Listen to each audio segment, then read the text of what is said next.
Assalamualaikum warahmatullahi wabarakatuh.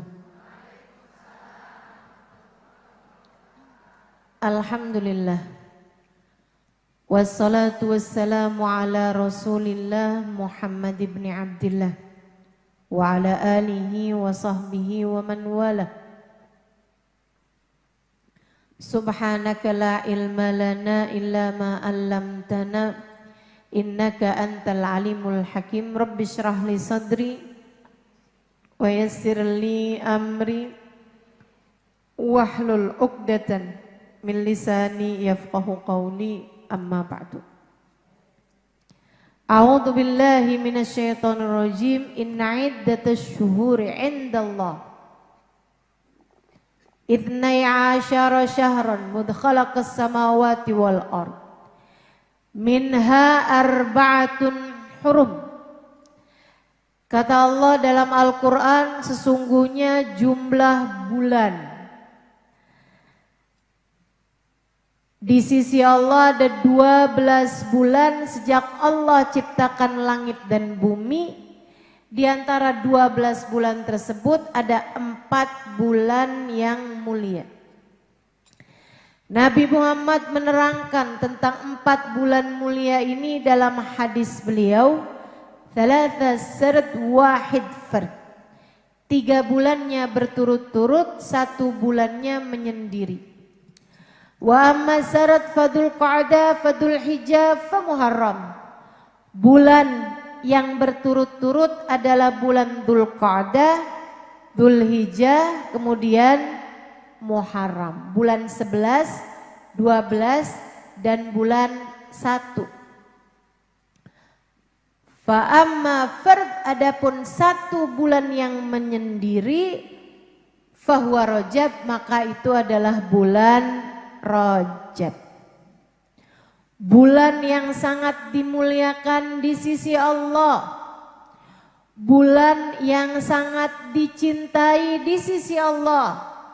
Dan bulan yang sangat dicintai bagi baginda kita Nabi besar Muhammad sallallahu alaihi wa ala alihi wa sahbihi wasallam. Bulan yang paling dicintai Allah sampai-sampai Allah mengatakan Rajab syahrullah. Katanya Nabi Muhammad, Sya'ban syahri wa Ramadan syahru ummati. Rajab adalah bulannya Allah. Ramadan adalah bulanku, kata Nabi Muhammad. Wa Ramadan, Sya'ban adalah bulanku, wa Ramadan syahru ummati. Ramadan adalah bulan untuk umatku. Semua bulan ciptaan Allah.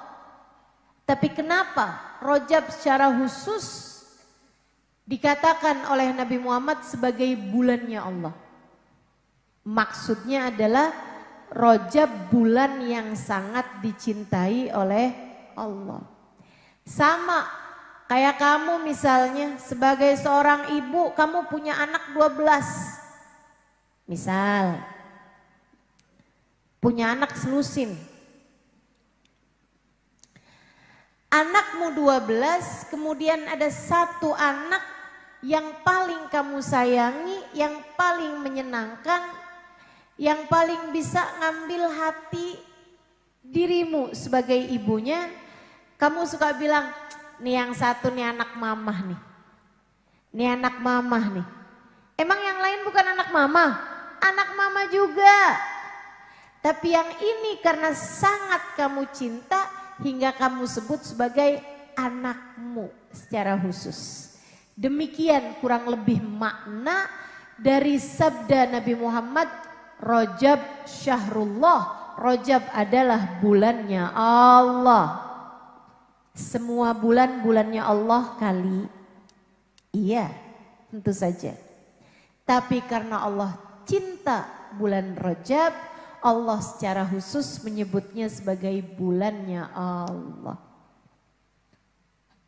Rajab. Dulu Rajab ini disebut dalam masyarakat Arab sebagai Rajabil Asam, bulan Rajab yang tuli. Kenapa? Karena kalau datang bulan Rajab semua peperangan terpaksa berhenti. Karenanya disebut Rajab sebagai Rajab yang tuli dari genderang suara perang. Dari suara pedang-pedang yang saling bertemu. Suara gemuruh perang tuh berhenti kalau masuk bulan Rajab karena mereka memuliakan bulan Rajab. Nggak boleh perang di bulan-bulan mulia, terutamanya pada bulan Rajab. Saudaraku sekalian yang saya muliakan, kita doakan nih sebagaimana dulu perang-perang berhenti pada bulan Rajab, kita doakan saudara-saudari kita yang ada di Palestina.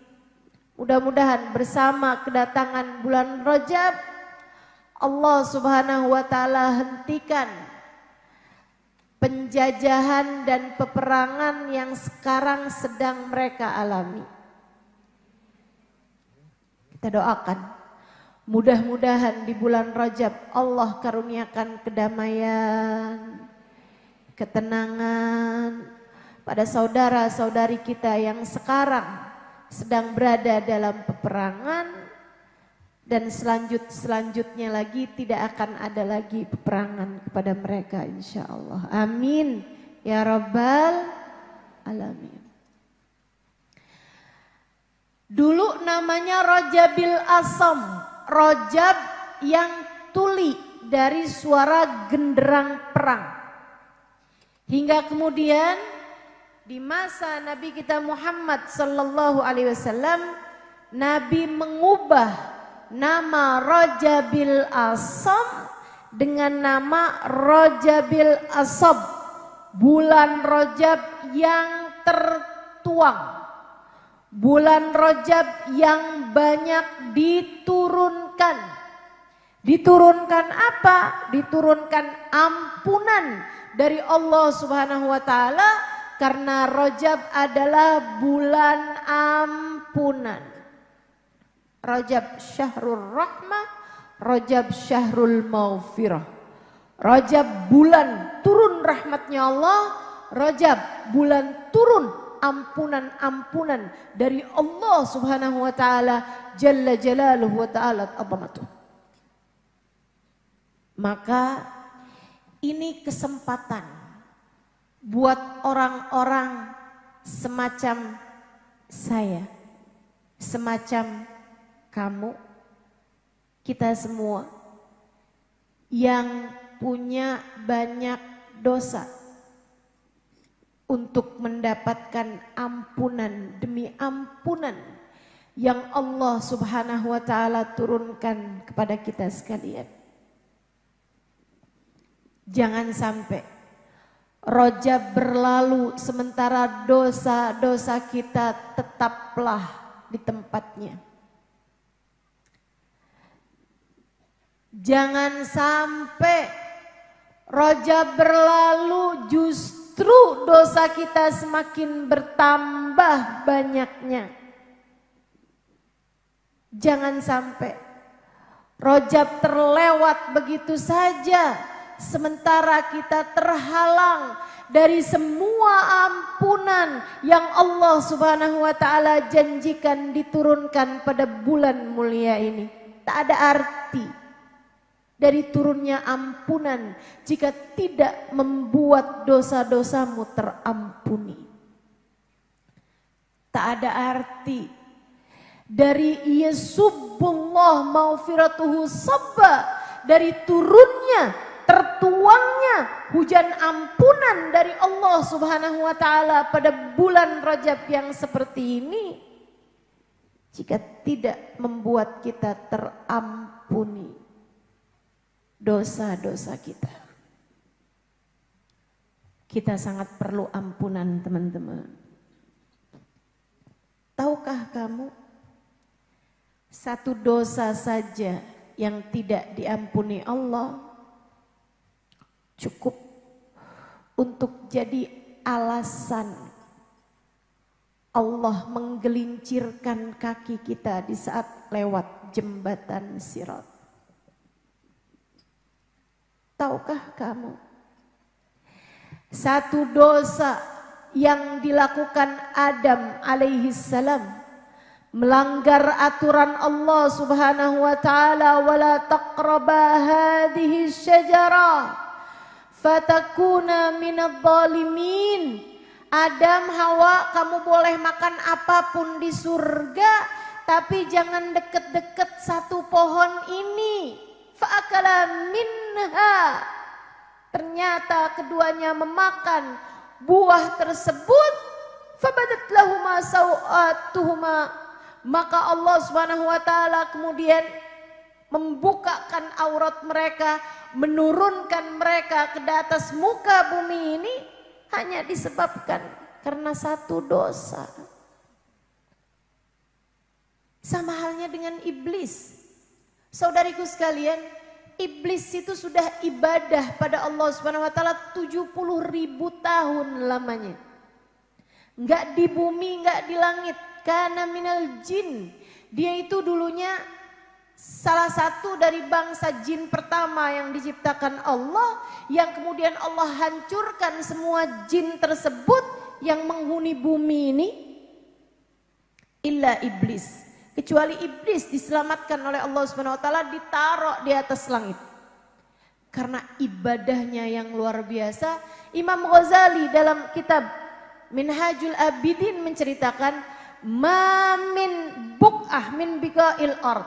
Tidak ada satu jengkal tanah di atas muka bumi, wala fis sama, tidak pula di langit, illa waqad sajad iblis fihi sajdah, kecuali sudah pernah dijadikan tempat sujudnya iblis. Bumimu yang kamu duduki sekarang pernah dijadikan tempat sujudnya iblis, teman-teman saudara sekalian. Ahli ibadah, jangan kamu kira. Iblis itu ahli ibadah. Dinaikkan Allah di atas surganya. Tinggal bersama para malaikat-malaikatnya Allah SWT. Bukan termasuk malaikat, tapi dapat julukan tawusul malaikah. Burung meraknya para malaikat. Iblis ibadah kepada Allah 70.000 tahun lamanya. Sujud di semua jengkal tanah di atas muka bumi sebelum dia dimuliakan untuk sujud di semua jengkal tanah di langit. Akan tetapi satu saja dosanya iblis. Wa idh qulna lil malaikati isjudu li Adam fasajadu illa iblis. Ketika kami memerintahkan semua malaikat, sujudlah kalian kepada Adam. Semuanya sujud kecuali iblis. Allah tanya iblis, kenapa kamu gak mau sujud? Iblis dengan pongah, dengan sombongnya mengatakan, ana khairun minhu khalaqtani min nar wa khalaqtahu min tin. Aku lebih baik darinya ya Allah. Kenapa aku harus sujud kepadanya? Kau cipta aku dari api yang dapat membakar, sementara engkau cipta dia dari tanah yang diinjak-injak.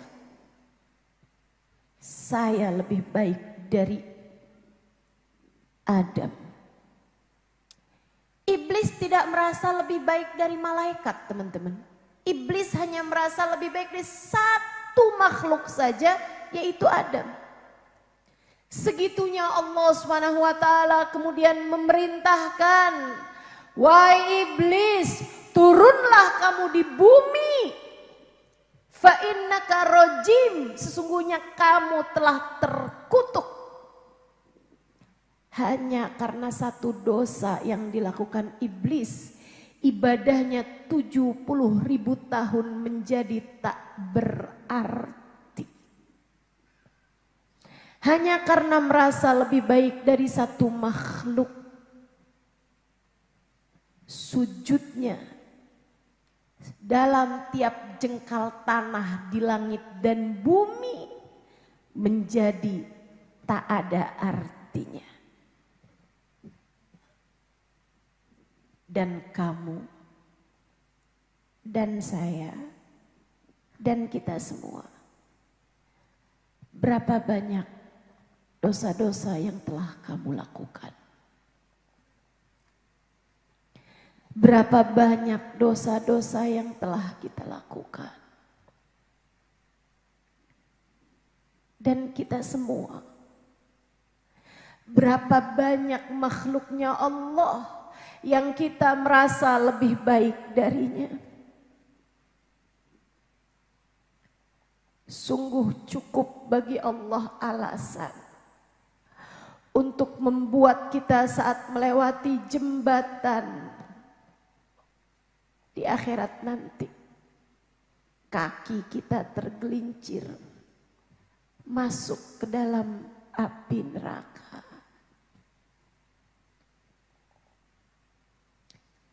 Andai Allah mau memperhitungkan dosa-dosa kita, tak ada siapapun di antara kita yang selamat. Kalau Allah mau menghitung dosa-dosamu, saya rasa kamu tak akan selamat.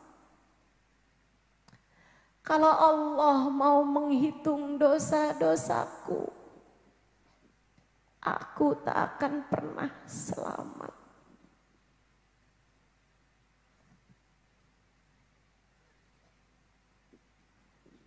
Kita perlu banyak ampunan.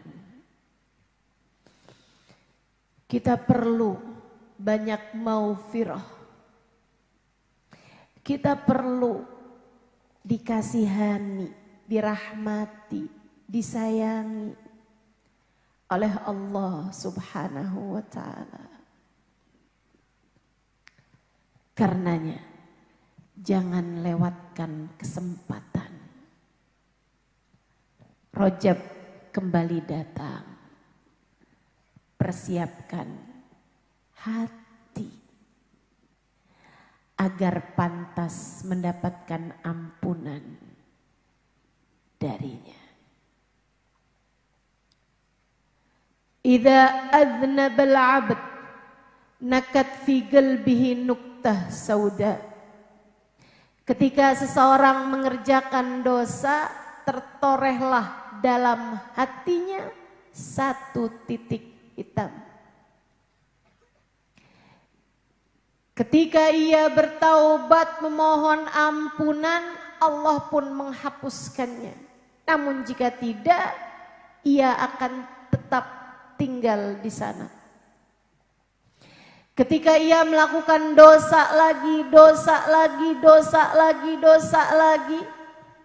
maka titik-titik hitam tersebut akan memenuhi ruang hatinya. Sehingga hatinya menjadi hitam. Sehingga hatinya menjadi gelap. Apa cirinya hati yang gelap? Kalau dapat nasihat nggak ada yang bergerak dalam hatinya. Kalau disebutkan tentang dosa-dosa, dia tidak merasa bahwa dosa-dosanya memang telah begitu banyaknya.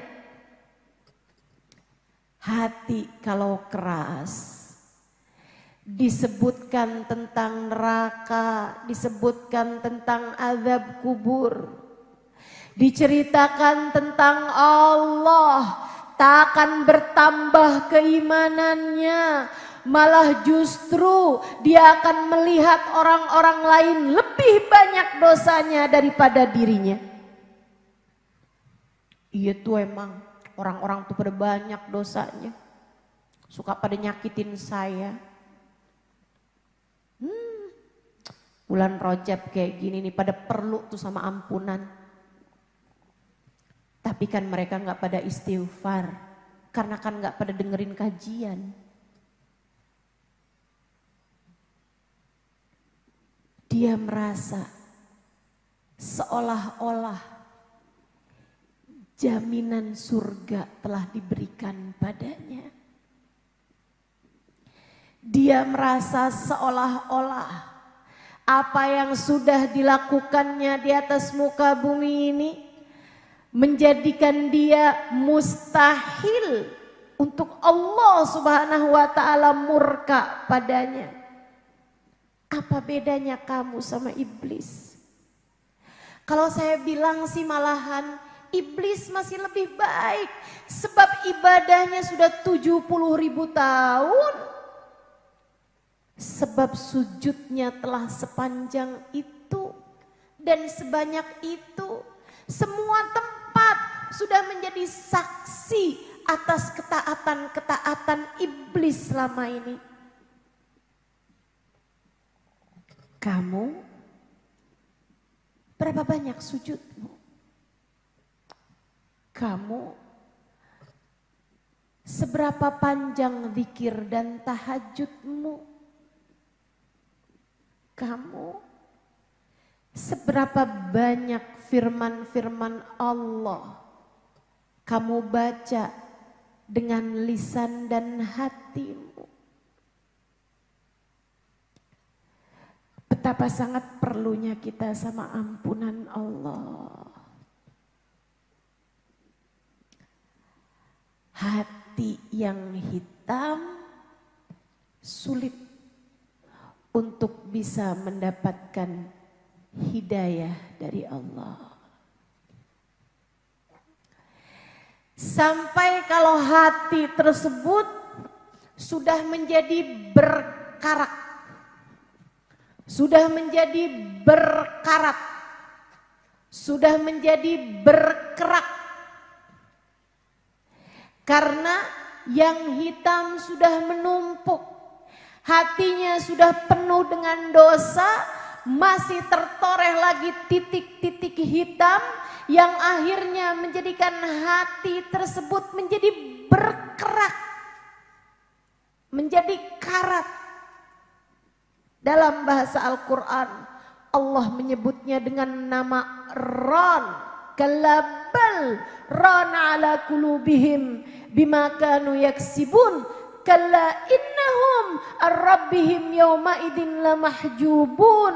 Kalla, kata Allah, sekali-kali tidak. Balrana ala kulubihim. Ada karat di dalam hati mereka. Ada kerak dari tumpukan dosa-dosa yang telah mereka lakukan. Kalla innahum ar-rabbihim yawma idin lamahjubun.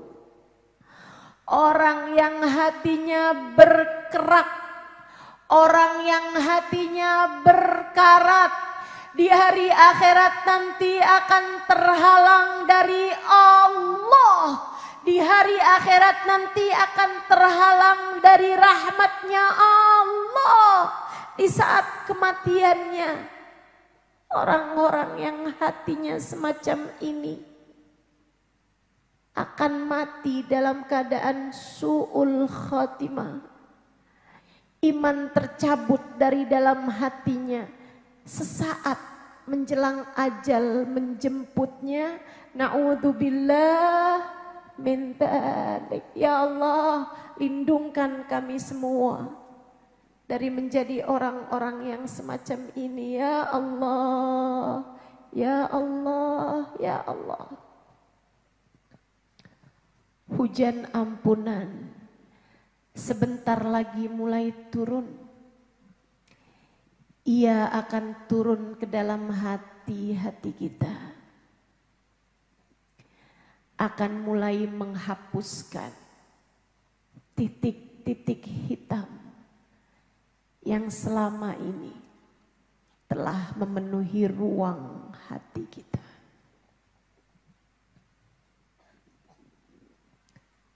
Jangan sampai kamu tidak mendapatkannya. Jangan sampai kamu gak kebagian darinya.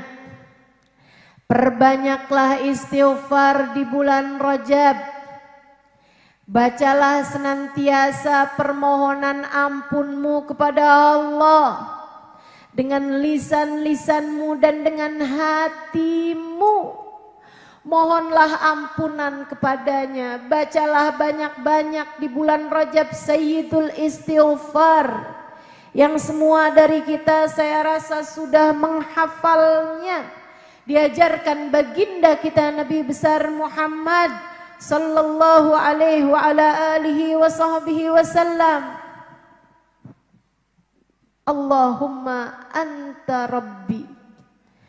La ilaha illa anta khalaqtani wa ana abduka wa ana ala ahdika wa wa'dika mastata'tu abu'u laka bi ni'matika alayya wa abu'u bi dhanbi faghfirli fa innahu la yaghfirudz dzunuba illa anta. Allahumma anta rabbi. Ya Allah, engkau adalah Tuhanku. Wa ana abdu. Saya adalah hambamu ya Allah. Wa ana ala ahdika wa wa'dika mastata'tu. Aku memiliki perjanjian denganmu ya Allah, akan aku laksanakan sekemampuanku. Kita punya perjanjian sama Allah. Perjanjian apa yang dimaksudkan Nabi Muhammad? Perjanjian wa ma khalaqtul jinna wal insa illa liya'budu. Aku ciptakan jin dan manusia, tak lain tak bukan adalah untuk beribadah kepadaku. Untuk menjadikan hidupnya semata-mata untukku. Bukan hanya sholat teman-teman. Ibadah yang dimaksudkan dalam ayat ini bukan berarti kamu hidup hanya mengerjakan sholat gitu, bukan. Tentu saja bukan. Ada banyak ibadah yang sedang kita lakukan hari ini. Bahkan dari sejak pagi-pagi kamu udah bersiap-siap, termasuk ibadah kepada Allah Subhanahu wa taala. Jika niatmu benar. Jika kamu hadir di majelis ini untuk bisa mendapatkan ilmu yang menyampaikanmu kepada Allah, untuk bisa mendengarkan segala sesuatu tentang Allah dan Rasul-Nya, kamu adalah seseorang yang telah mengerjakan ibadah kepada Allah Subhanahu wa taala. Bahkan sejak kamu mandi, kamu berpakaian, kamu keluar rumah, kamu minta izin suami buat pergi, kamu mulai berjalan. Semua yang kamu lakukan, bahkan dari sejak tadi malam. Ketika kamu mulai berniat, besok pagi saya akan datang. Bahkan dari sejak ketika kamu mendengarkan pengumuman bahwa akan ada majelis di tempat ini dan kamu sudah berniat saya akan menghadirinya. Kamu sudah tertulis sedang mengerjakan taat dan beribadah kepada Allah. Saudariku sekalian yang saya muliakan, bahkan ketika kamu sedang mempersiapkan untuk suamimu ini sarapannya ya. Semuanya sudah tertulis ibadah kepada Allah Subhanahu wa taala. Demikian pula ketika kamu berniat bahwa selama bulan Rajab saya akan memperbanyak istighfar kepada Allah. Dari niatmu ini Allah menghitungmu beribadah kepada Allah Subhanahu wa taala. Saudariku sekalian yang saya muliakan, semua yang kamu lakukan, jika kamu niatkan hidupmu buat Allah, semua yang kamu lakukan bernilai ibadah di sisinya. Wa ana ala ahdika wa wa'dika mastata'tu. A'udzubika min syarri ma sana'tu. Aku berlindung ya Allah kepadamu atas dosa demi dosa yang lagi-lagi aku kerjakan. Abu'u laka bi ni'matika alayya. Ya Allah, Engkau datang kepadaku dengan nikmat-nikmat darimu yang tak ada habisnya, yang tak mampu aku hitung. Sedari tadi pagi ini kamu bangun dalam keadaan sehat. Kamu bisa mandi, kamu bisa sholat subuh, kamu bisa begitu banyak nikmat yang telah Allah Subhanahu wa taala berikan kepadamu. Kamu bisa sarapan, kamu bisa minum teh, minum kopi.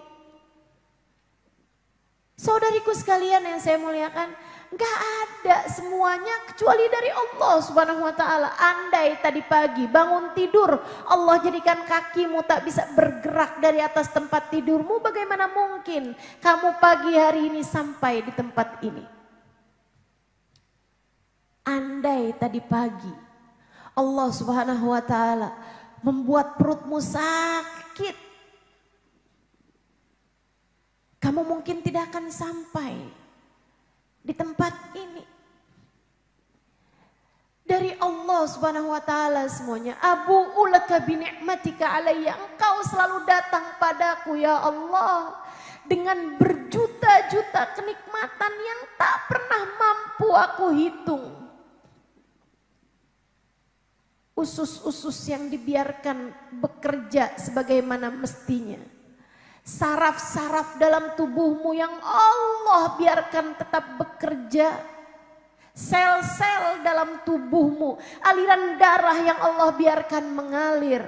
Dan hati yang Allah tetap biarkan beriman adalah nikmat demi nikmat yang tak pernah mampu kita hitung, apalagi kita syukuri. Abu'u laka bi ni'matika alayya. Kau ya Allah senantiasa datang padaku dengan kenikmatan-kenikmatan darimu. Wa abu'u bidzambi. Maafkan aku ya Allah. Aku selalu kembali kepadamu dengan dosa demi dosa. Kau berikan padaku kenikmatan mata, tapi aku gunakan mataku untuk hal-hal yang kau larang.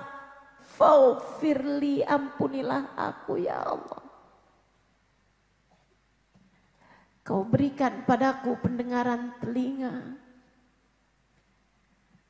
Begitu rumit, tapi engkau tetap membiarkanku tetap bisa mendengar. Padahal entah berapa dosa yang telah dikerjakan telingaku selama ini. Kau berikan aku lisan. Daging sekecil ini tak bertulang, dengannya aku bisa mengucapkan apapun saja yang aku mau. Tapi yang darimu, bukannya aku pergunakan menyebut namamu, bukannya aku pergunakan membaca firman-firmanmu, bukannya aku gunakan lisanku untuk bersolawat kepada kekasihmu, akan tetapi ya Allah, betapa seringnya aku gunakan lisanku untuk mengobok-obok aib orang lain, untuk mencabik-cabik kekurangan-kekurangan orang lain. Aku gunakan untuk membicarakan aib-aib orang. Betapa banyak lisan-lisanku ini ya Allah.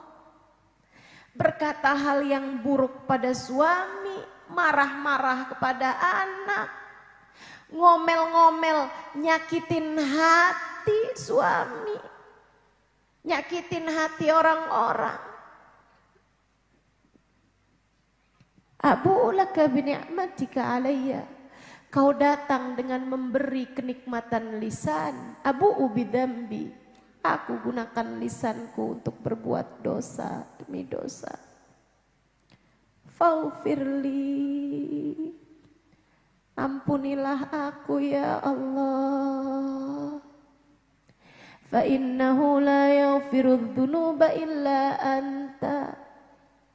Tak ada yang dapat melakukannya kecuali Engkau. Tak dapat mengampuni dosa-dosaku kecuali Engkau. Ya Allah, ampunilah ya Allah. Bu, Kak, Dek, Alhamdulillah. Kita punya Allah seindah-indah pengampun. Saya bayangkan kalau muamalahnya enggak sama Allah. Saya bayangkan kalau urusannya enggak sama Allah. Mata yang dipakai buat ngelihat maksiat mungkin sama Allah udah dibikin buta. Andai muamalah kita ini bukan urusan kita, adep-adepannya kita bukan kepada Allah yang Maha Pengampun, mungkin kaki-kaki kita yang sudah pernah pergi ke tempat-tempat maksiat bisa jadi Allah jadikan lumpuh dan tak lagi bergerak. Tapi kita punya Allah seindah-indah pengampun yang berkata, apabila kulihat hambaku datang padaku memohon ampunan, membawa bergunung-gunung dosa, aku akan menyambutnya dengan bergunung-gunung ampunan. Man atani yamshi ataituhu harwala. Siapa yang mendekat padaku dengan berjalan, aku akan datang mendekat padanya dengan berlari. Man tagarraba ilayya shibra taqarrabtu ilaihi dhira'a. Siapa yang mendekat padaku satu jengkal, kata Allah dalam hadis qudsinya, aku akan mendekat kepadanya satu hasta. Dari ujung jari sampai ke tangan ini, sampai ke siku satu hasta.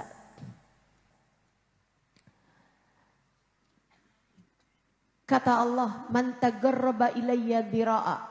Siapa yang mendekat kepadaku satu hasta, aku akan mendekat kepadanya ba'a, satu depa. Dari ujung jari sampai ke ujung jari yang lainnya, satu depa. Siapa yang mendekat padaku dengan berjalan, aku akan mendekat padanya dengan berlari. Alhamdulillah. Karenanya kita perlu segera mendekat kepada Allah untuk mendapatkan ampunan-ampunan Allah. Bulan Rajab, tiap habis maghrib sama habis subuh, jangan lupa buat baca istighfar 70 kali. Rabbighfirli warhamni watub alayya, atau yang lebih tepatnya sesuai dengan teks hadisnya berbunyi Allahumma ghfirli warhamni watub alayya. Sebaiknya laksanakan begitu selesai salam dari sholat subuh ataupun maghrib, sebelum membaca dzikir-dzikiran yang biasanya.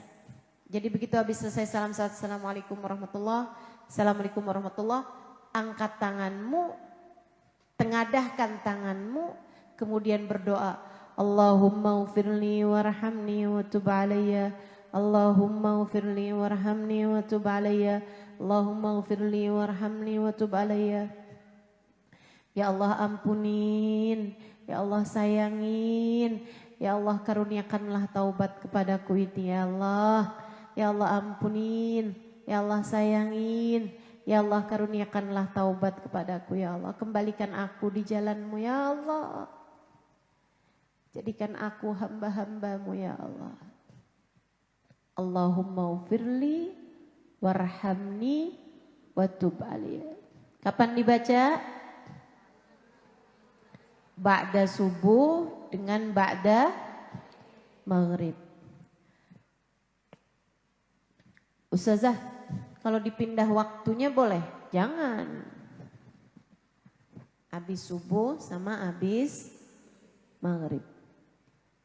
Kalau yang habis maghribnya, kalau kamu nggak bacanya habis maghrib, boleh kamu baca ba'da isya. Ba'da asar boleh? Jangan. Ba'da asar belum masuk waktu malam. Jadi awal pagi dengan awal malam. Selama bulan Rajab dibaca berapa kali? 70 kali. Gimana bacanya? Allahumma ufirli warhamni wa tub alayya. Dibaca terus. Katanya Nabi Muhammad, siapa yang baca ini sepanjang bulan Rajab, harramallahu sya'rahu wa basyarahu minan nar. Allah akan lindungkan dirinya, kulitnya dan rambutnya dari siksa api neraka. Allah akan halangkan dirinya dari siksa api neraka. Allah akan ampuni dosa-dosanya. Mudah-mudahan Allah mudahkan untuk kita dapat mengamalkannya, insya Allah. Amin. Niat ngamalin, Bu? Insya Allah. Saudariku sekalian yang saya muliakan, bulan Rajab, bulan turunnya banyak sekali ampunan. Dan di bulan Rajab ini pula lah Allah Subhanahu wa taala menghadiahkan karunia yang membuat Nabi Muhammad mencintai bulan Rajab.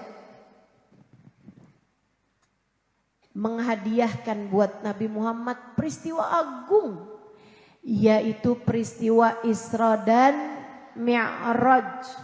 Hadiah tertinggi yang Allah Subhanahu wa taala berikan kepada seorang hamba. Diangkat, dinaikkan, menembus dari perjalanan bumi dari Mekah ke Masjidil Aqsa, kemudian dari Masjidil Aqsa dibawa naik terus menembus langit demi langit, langit demi langit hingga Sidratul Muntaha wa kana qaba qausaini au adna. Hingga sampai di Sidratul Muntaha, puncak tertinggi, udah puncak tertinggi pula. Kana qaba qausaini au adna. Didekatkannya Nabi Muhammad sedekat-dekatnya. Dipertemukannya Nabi Muhammad dengan Allah Subhanahu wa taala Tuhannya. Allah mempertemukan dirinya dengan manusia terkasih di sisinya. Baginda kita Nabi besar Muhammad sallallahu alaihi wa ala alihi wa sahbihi wasallam. Saudaraku sekalian, tahun 2016 saya berangkat ke Aqsa, Masjidil Aqsa. Selain daripada berangkat umroh. Itu teman-teman, batu yang dijadikan tempat startnya Nabi Muhammad, tempat naiknya Nabi Muhammad ke langit, itu batunya diikat pakai banyak sekali tali. Bagian bawahnya ada tali-tali yang ikat. Saya heran kenapa kok batu pakai diikat, batu tuh udah berat. Batu tuh kalau kita mau taruh di tanah nggak usah pakai diikat. Kalau ditaruh di atas baru diikat. Kan begitu? Biar nggak jatuh ke tanah. Nah kalau udah di tanah ngapain diikat? Itu teman-teman, batunya Isra Mi'raj itu pakai diikat dengan banyak tali. Kenapa gitu? Karena dia itu waktu Nabi Muhammad naik kepengen ikutan naik juga. Oke, sampai sekarang tuh ada iketan-iketannya tuh batunya. Saudaraku sekalian yang saya muliakan, malam terakhir saya di Kudus, di Yerusalem, di Baitul Maqdis. Habis pulang dari sholat Isya, itu sebelum subuhnya saya udah berangkat ke umroh. Saya lewatin masjid yang ada batu besarnya itu ya, batu Mi'rajnya Nabi. Tapi waktu itu masjidnya tuh udah mulai mau dikunci, udah lagi dikunci-kunciin gitu sama marbotnya. Saya dengan beberapa teman kepengen sholat witir di situ gitu. Sebagai malam terakhir saya, dan saya nggak tahu apakah nantinya kapan lagi bisa pergi ke Aqsa lagi. Karena memang negeri itu kan banyak sekali kejadian-kejadian yang tidak terduga ya, seperti saat sekarang. Mudah-mudahan Allah segera karuniakan kedamaian buat orang Palestina insya Allah. Jadi saya samperin tuh marbotnya yang lagi ngunciin masjid. Saya bilang khalina nadkhul wa nusallil witr. Boleh gak nih kita masuk? Izinin dong kita masuk, kita mau sholat witir gitu. Bukrah banusafirul umrah. Besok sebelum subuh kita udah berangkat ke umroh gitu.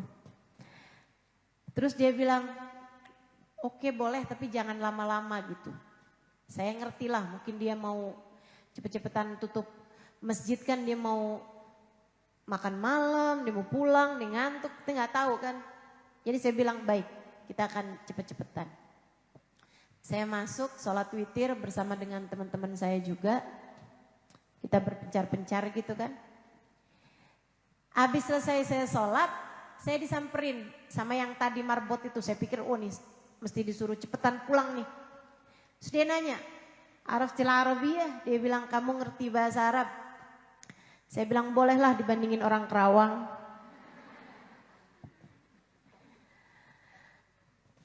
Saya bilang bolehlah, dikit-dikit saya ngerti. Dia bilang ta'al ba'urwik. Dia bilang sini deh, saya mau tunjukin kamu sesuatu. Saya ajakin semua teman-teman saya tuh. Dia bilang ayo ikut-ikut. Saya nggak tahu nih dia mau ngapain kan. Dia ngajak saya ke batu yang besar itu tadi yang jadi pijakannya Nabi ketika Mi'raj. Di situ ada satu lubang. Dia bilang, adkhili yadik, masukin tangan kamu ke dalam situ. Saya curiga ya kan. Ada ular gimana di dalam? Tapi saya liatin dia kayaknya nggak mau nipu gitu. Jadi saya masukin juga tuh tangan saya. Habis itu dia bilang syammi yadik.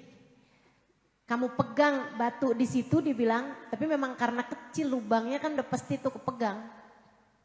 Dia bilang syammi yadik, cium tangan kamu. Saya cium tangan saya wangi banget. Enak banget. Saya jadi mikir, oh dia tukang jual minyak wangi. Dia mau promo. Saya tanya, wangi saya bilang. Bisa saya dapat di mana nih minyak wanginya? Terus dia bilang nggak tahu saya. Oh berarti dia nggak jualan minyak wangi nih. Saya bilang ini minyak apa nih? Dia bilang lagi nggak tahu saya. Dari sejak kami kecil, kami suka masukin tangan kami ke situ karena dia wangi. Tanpa pernah ada yang taruhin minyak wangi. Bahkan orang-orang tua kami semuanya bercerita bahwa tempat itu, lubang itu wangi dari mereka kecil. Jadi emang dari dulunya udah wangi gitu.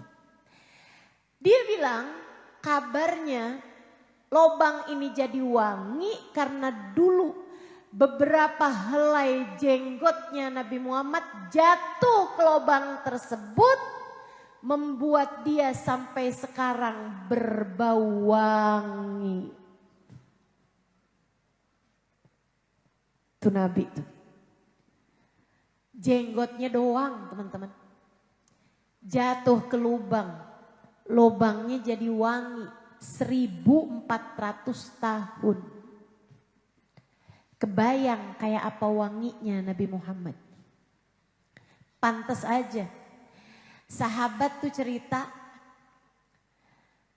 kami kalau lagi bicara sama Nabi Muhammad, lagi ngobrol nih barengan sama Nabi, ka'annal miska yakhruju min fi, kayak bau wangi kasturi, bau wangi misik berkeluaran dari mulut beliau itu. Wangi banget. Idza jalasa fi majlisin baqiyatibuhu fihi ayyaman wa in taghayyab. Nabi kalau duduk di suatu tempat Aroma wanginya keciuman berhari-hari. Meskipun Nabi sudah tidak ada lagi di tempat tersebut. Jadi orang tuh kalau Nabi habis bertamu 4-5 hari kemudian ada orang bertamu lagi di situ. Wangi banget nih tempat. Ruang tamumu kok wangi banget sih? Iya, Nabi habis dari sini. Oh, tadi pagi, bukan 4 hari yang lalu. Baginda kita Nabi besar Muhammad. Idza marra bi tariqin urifa min tibihi annahu qad marra fi. Para sahabat nih yang cerita. Nabi kalau habis jalan di sebuah jalanan, kami tahu Nabi habis lewat di mana dari aroma jalan tersebut. Jadi kalau ada sahabat pengen ikut rombongan Nabi Muhammad tapi nggak tahu Nabi tadi lewat jalan yang mana, tinggal ngendus saja. Oh nggak habis lewat sini nih nggak ada baunya Nabi. Cari lagi jalannya. Ah ini dia nih Nabi Muhammad. Ini dia nih baunya Nabi Muhammad. Wangi gitu. Sallallahu alaihi wa alihi wasallam.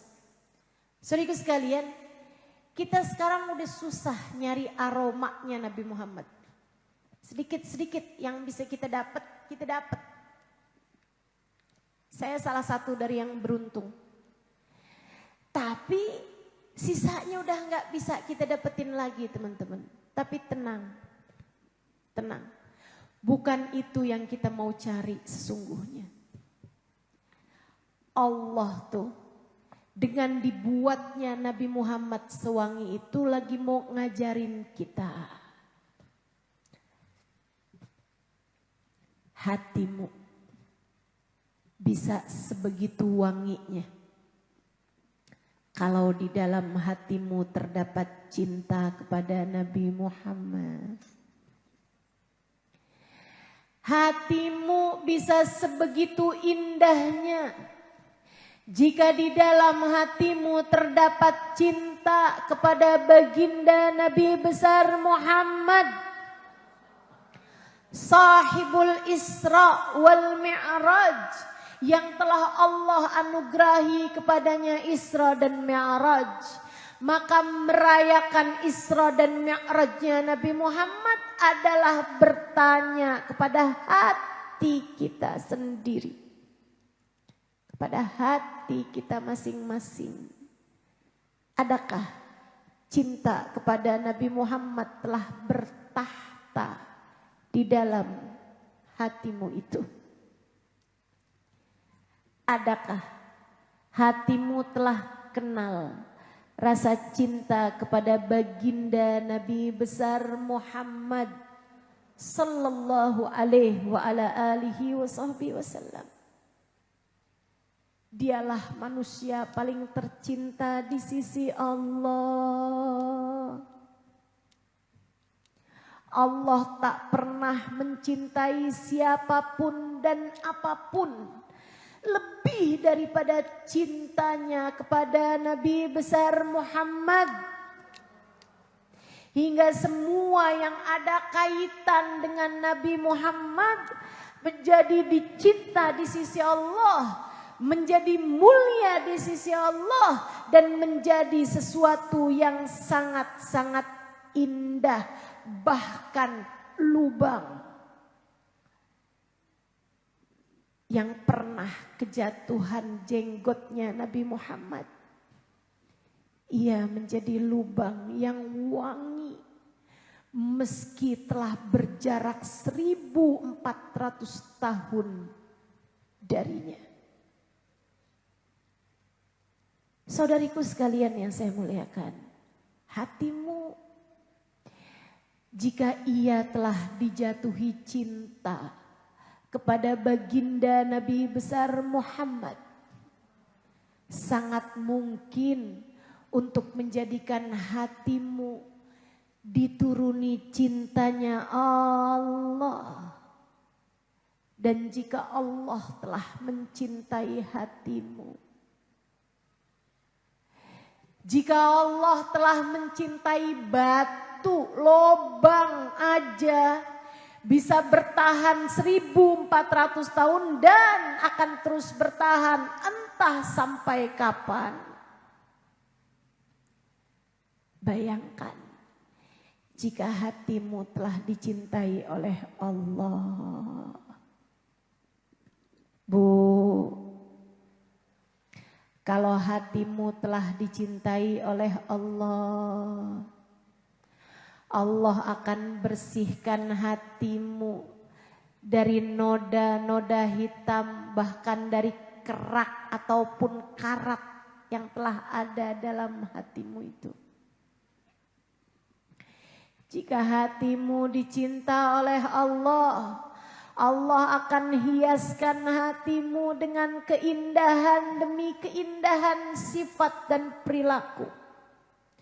Kamu akan dikaruniai tawadhu, kamu akan dikaruniai syukur, kamu akan dikaruniai sabar, kamu akan dikaruniai iman, kamu akan dikaruniai yakin, kamu akan dikaruniai cinta, kamu akan dikaruniai kasih sayang, kamu akan dikaruniai takwa, khauf, roja, qanaah. Ada begitu banyak hal-hal indah yang Allah dapat karuniakan dalam hatimu itu.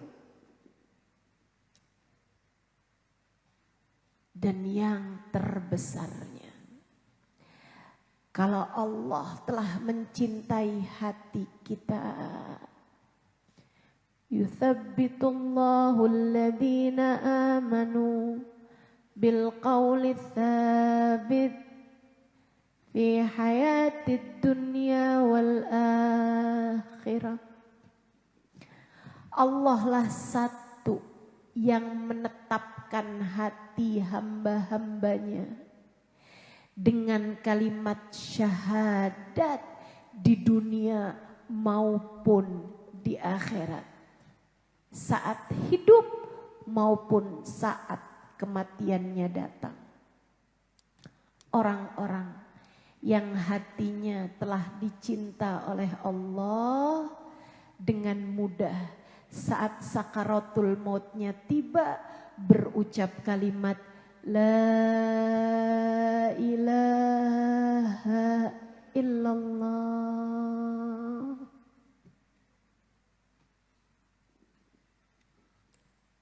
Hatimu sudahkah dicinta?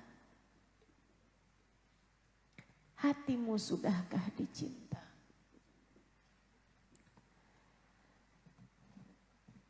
Sebab kalau hatimu dicinta, sakaratul mautmu akan ringan. Sakaratul mautmu akan husnul khatimah. Sakaratmu akan mudah berucap kalimat syahadat.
Dengan Nabi Muhammad, Allah akan cinta kepada sesuatu dan siapa orang tersebut. Jika dilihat oleh Allah hatimu punya cinta kepada Nabi Muhammad, Allah akan cinta kepada hatimu. Karenanya, karena saya kesian kepadamu, karena saya sayang kepadamu, karena saya cinta kepadamu, saya sampaikan padamu, Bu, Kak, Dek, nak, jangan berani mati sebelum bawa cinta di hati kepada baginda Nabi. Jangan sampai kamu mati belum punya cinta sama Nabi. Jangan berani-berani mati belum bawa cinta kepada baginda Nabi. Pastikan itu. Pastikan itu. Kalau kamu sepanjang hidup di dunia tahu rasanya mencintai anak. Sepanjang hidup di dunia kamu tahu rasanya mencintai suamimu. Hingga kalau kamu terpisah beberapa hari darinya kamu merasa rindu. Tanyakan pada hatimu. Adakah kamu cinta kepada Nabi Muhammad? Cinta bukan urusan kata-kata, Bu. Cinta bukan sekedar ucapan, Dek. Kamu bisa aja bilang aku cinta Nabi Muhammad. Tapi urusannya bukan sekedar kata-kata yang keluar dari lisanmu itu. Cinta adalah urusan hati. Cinta adalah urusan hati. Tanyakan pada hatimu. Adakah hatimu mencintai baginda Nabi? Seberapa inginmu berjumpa dengannya? Seberapa inginmu memandang indah wajahnya? Ataukah kamu lebih ingin punya mobil yang bagus, punya rumah yang megah, punya anak-anak yang berprestasi? Sebab Nabi ketika bercerita tentang para pecintanya, dalam sebuah hadis Nabi Muhammad menyampaikan, oh syauqan ala ahbabi. Duh rindunya hati ini kepada para pecinta-pecintaku. Wahai Rasul, innama nahan ahbabuk. Kamilah para pecinta-pecintamu wahai Rasul. Antum ashabi. Kata Nabi, kalian sahabat-sahabatku. Kita selalu saja bertemu. Lantas siapa pecinta yang engkau rindukan itu wahai Rasulullah? Mereka adalah umatku. Ja'u min ba'dikum, datang sesudah kalian, lam ra'auni, mereka tidak pernah memandang wajahku, akan tetapi mereka rindu untuk berjumpa denganku dan mereka mau berjumpa denganku meski andai menjual seluruh harta mereka sekalipun. Mereka mau menebusku dengan seluruh harta yang mereka punya sekalipun. Kamukah orangnya itu? Jika kamu merasakan cinta di hatimu yang andai untuk berjumpa dengan Nabi, kamu harus mengeluarkan apapun yang kamu punya. Kamu rela melakukannya. Kusampaikan kabar gembira padamu. Nabi mencintaimu lebih daripada cintamu padanya. Nabi berkata sesudahnya, aku akan menantikan mereka di depan telagaku. Merayakan Isra dan Mi'raj adalah bertanya-tanya, sudah seberapa banyak porsi Nabi dalam hati kita? merayakan Isra dan Mi'raj adalah terus-terusan menintrospeksi diri. Sudah berapa banyak tangga kita naiki mendekatkan kita kepada baginda Nabi Muhammad sallallahu alaihi wasallam. Semoga kita tidak mati kecuali setelah cinta di dalam hati kita besar kepada baginda Nabi Muhammad sallallahu alaihi wasallam. Sebuah cinta yang cukup untuk mempertemukan kita dengan Nabi Muhammad. Sebuah cinta yang pantas untuk kita bawa berjumpa dengan baginda Nabi besar Muhammad. Bu, Kak, Dek, Nak, harta dunia ini kalau untuk sekedar makanmu, untuk sekedar hidupmu pasti akan cukup. Allah tak akan pernah membiarkanmu kelaparan. Percaya saya. Rezekimu itu sudah diatur dari langit.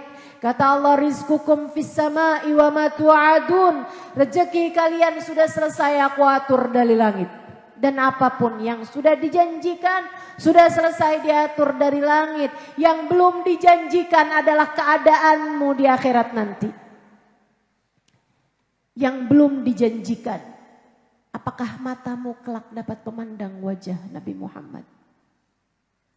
Yang belum dijanjikan, apakah kelak kamu masuk dalam alam kubur?